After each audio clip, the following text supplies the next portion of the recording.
Howdy everyone, I'm Oz, in the flesh. No cartoon avatar this time. I'm making this because I'm giving an update to both my regular viewers and those who are here for something a bit more specific.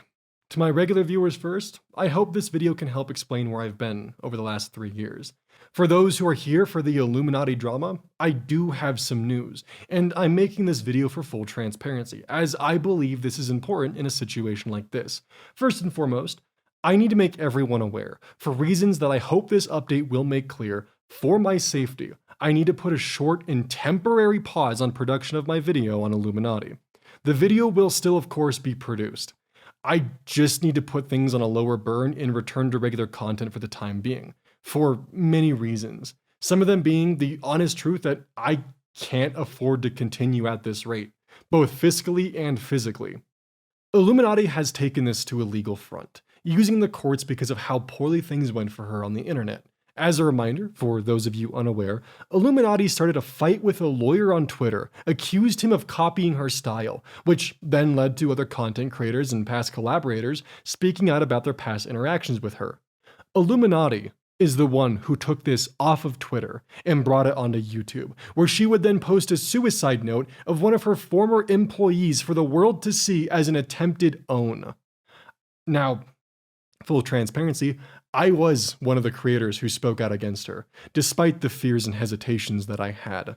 I've put a lot of things in my life on hold to produce this video, ending up with nearly 110 pages of a manuscript which details as much of what I can. And let me tell you something, converting this monstrosity into a video with its accompanying half-thousand screenshots has been one hell of a monumental task for me, a one-person team to embark on. I want to get everything right, or more of I need to, and I need to ensure that everyone's stories are factual, but to do so, I need to pump the brakes and not rush this out for the sake of being able to not stress about my next meal, or my next bill for that matter. Because of this, I need to, and more importantly, I want to, continue my regular content so I can afford to live day to day. There is another factor to all of this, a factor which Illuminati has caused, or as I will be calling her throughout this video, Blair. For full transparency, which will be explored more in my future video, Blair and I dated. We were a couple for a decent chunk of time. This puts me in an ungodly complicated situation of doing everything that I can to try and separate the relationship drama from the public drama, as in the process of dating her, there are a lot of things which I bore witness to. Before anything else, I want to firmly state that this update is being made with the understanding that there is a likelihood that this will end up in a courtroom.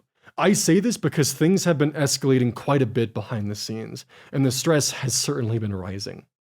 What I can only describe as retaliation from the person who's my ex, former employer, and prior colleague, Blair is in the process of currently foreclosing my home.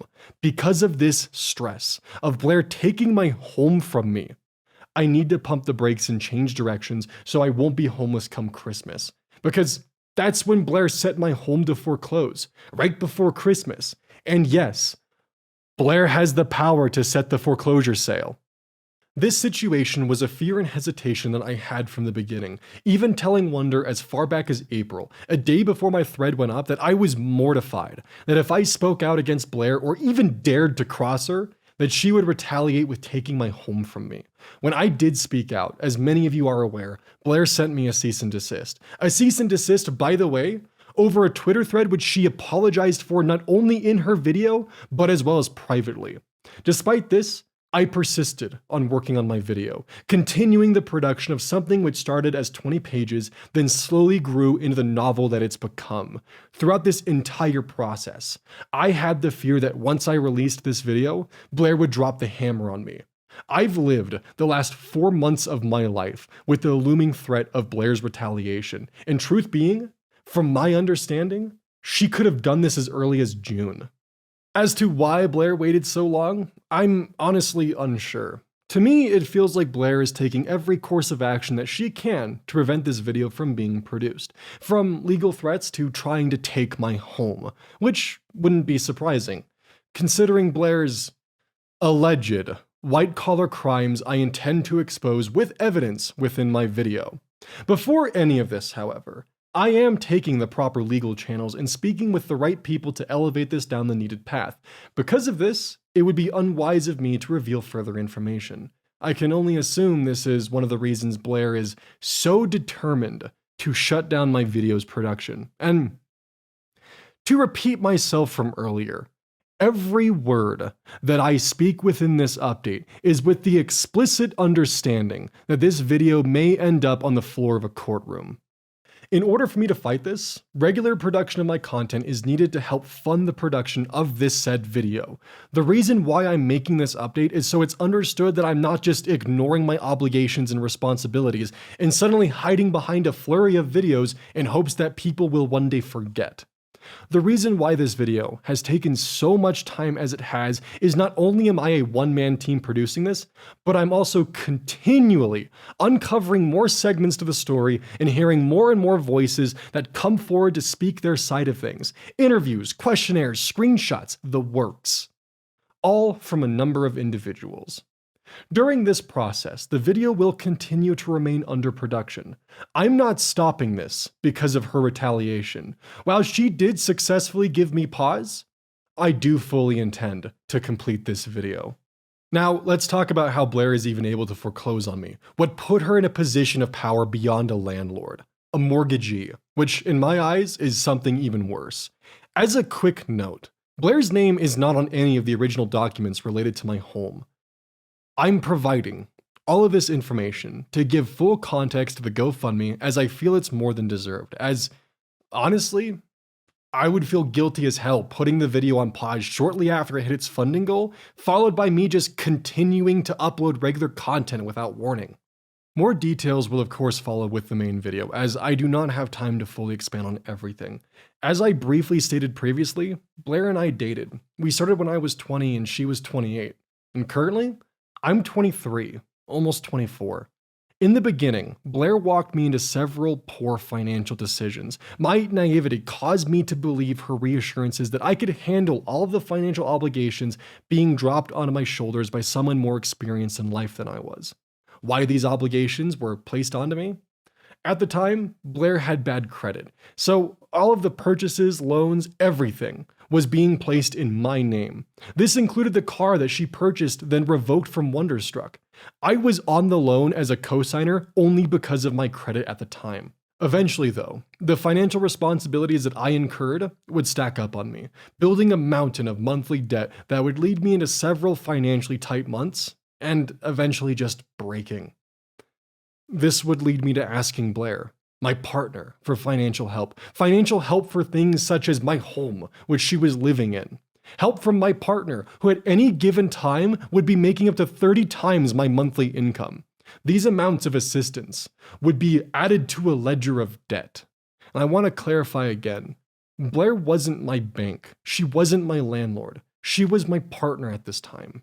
This ledger also includes things such as a non-refundable design fee and land deposit on a multi-million-dollar custom home that she threatened to break up with me if I didn't agree to proceed on this with her, as well as other financial expenses that I honestly can't account for, nor even come close to this number when digging through my own finances. This ledger would creep into the range of $180,000, an insurmountable amount where I don't even understand how she got there. That number ballooned higher and higher, the number ever increasing, and I never questioned it out of guilt for needing help. Guilt from her telling everyone, from her friends to my friends, to her employees, to hell, even her Discord staff, about my finances, oftentimes unprompted.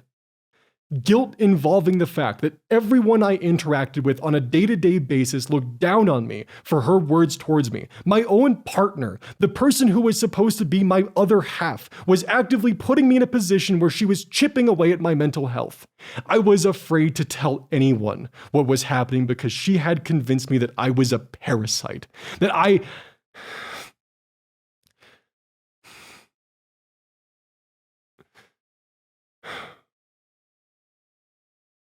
avoided telling anyone who could have helped me see what was happening out of fear of further confirmation, more eyes looking down on me. Something to note, when you're around Blair, Your world revolves around her. In my case, my home was hers, despite her name not being on it. I had no friends out in Colorado, a state that I moved to at the behest of Blair. Only Blair's friends were out here. All of my connections had to be approved by her. I wasn't allowed to be friends with people she didn't like, such as Click and One Topic, or even Wonder, once that bridge was burned and reduced to cinders. I was even in a position where my finances were nearly entirely controlled by her, from what debts I took on to later being the fact that she was the person who signed my paychecks. All while my world was painted to me in a light where I should be grateful for her generosity.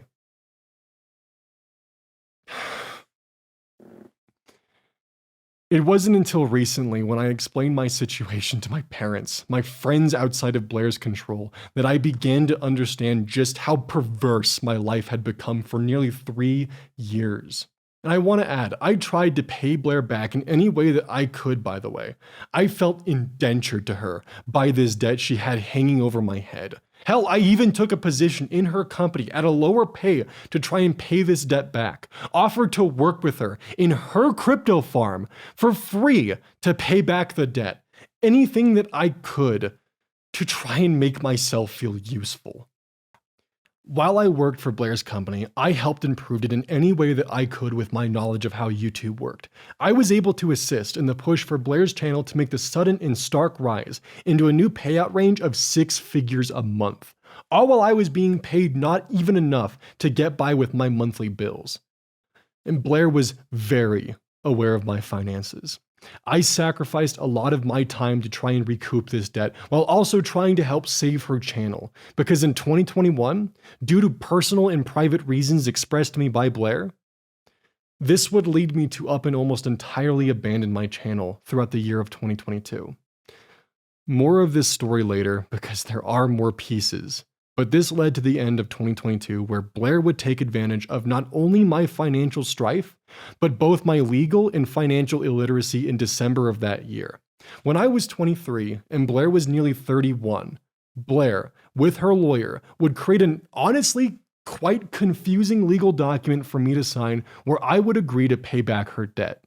Blair, being the person who signed my checks, knew that I couldn't afford legal representation. Blair also knew that the $2,500 that she was having me pay monthly towards that debt was almost as much as I was making monthly working for her. This would mean that I could barely pay for anything else in my life other than the debt that I owed her. Everything I made working for her was going right back into her pocket. Blair would bring me to her lawyer's office, put me in a room alone with the two of them, with papers in front of me. Papers which I foolishly signed for a myriad of reasons, ranging from Blair expressing that this would mend our relationship, that it was the right thing for me to do, that this would also protect her legally and prevent her from getting into trouble with the IRS. She also would describe to me, and while I can't remember if this exact word was ever used, she essentially explained to me that because she used company funds to assist me, that she had committed embezzlement. And by converting the amount that I owed her into a loan with her company, this would save her skin legally. Now, to most people, that word may not have a lot of meaning. But to me, when I was 11, my mother was incarcerated for this exact crime, a remnant of the 2008 financial crisis. This taught me a very harsh lesson from an early age. But more importantly, Blair was aware of this past of mine. Whether this was used against me, I can't say for certain, but the idea of another person I loved being locked away, but this time for my actions, words cannot describe the guilt that I had. As I briefly stated earlier, Blair used this debt as a promise that this would specifically help mend our relationship, not our friendship, and put us on a better foot. It wouldn't be until a few weeks after signing that document that I would learn that she had already moved on, and had almost everyone in my daily life keep this fact a secret from me. Blair used all of this, promises of reconciliation and other factors, which will soon be further elaborated on, as means to get me to sign a document known as a deed of trust. I wasn't aware of the power that this document held, what it does, what it allowed her to do. Again, I couldn't afford legal representation. She knew this. This document gave her the power to foreclose if I was unable to make a monthly payment of nearly $2,500 for nearly a decade. Blair knew that even with my income working for her, that this wasn't possible. So, it feels as though she knew that I would be destined to fall behind, that this outcome was inevitable. If the home is foreclosed or if I decide to sell, Blair gets an immediate payout, and it's because of this that I'm hesitant to take the easy way out.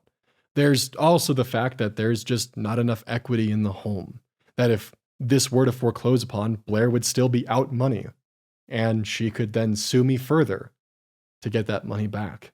If you're looking for an easy point of evidence, as you can see with Wonder, Blair has a habit of taking advantage of younger men, 8 years younger than her, and their financial illiteracy for her own personal gain. Originally, I assumed that I would have the video produced by now, but unfortunately, I overestimated my abilities, and also had to deal with the legal and financial stress which followed. It's obvious to me that I need to focus on myself and not destroy my well-being for this video. This, of course, leads me to the GoFundMe. Not a penny of what has been raised will be used to repay Blair. I will be using the aid given for legal fees and only necessary expenses. The purpose is to aid me in potentially breaking out of what I can only call a manipulative situation with several lanes of legal red tape in front of me. This money will be used to secure a legal retainer and any legal cost, and once and only once the legal front is secured, will I use the funding to help with monthly finances related to securing my home. Finances which are not tied to Blair in any way. I also want to add that I'm not trying to escape any debt that I may rightfully owe Blair.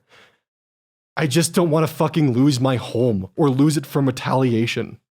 For further future transparency, I intend to provide updates with my GoFundMe, which will include progress updates and invoices when applicable. I intend to be as transparent as I legally can throughout all of this, and of course, I wanted to thank everyone for their patience with me, and I felt that this update was more than deserved for everyone who's been here so far. Thank you all. Also, she took the furniture.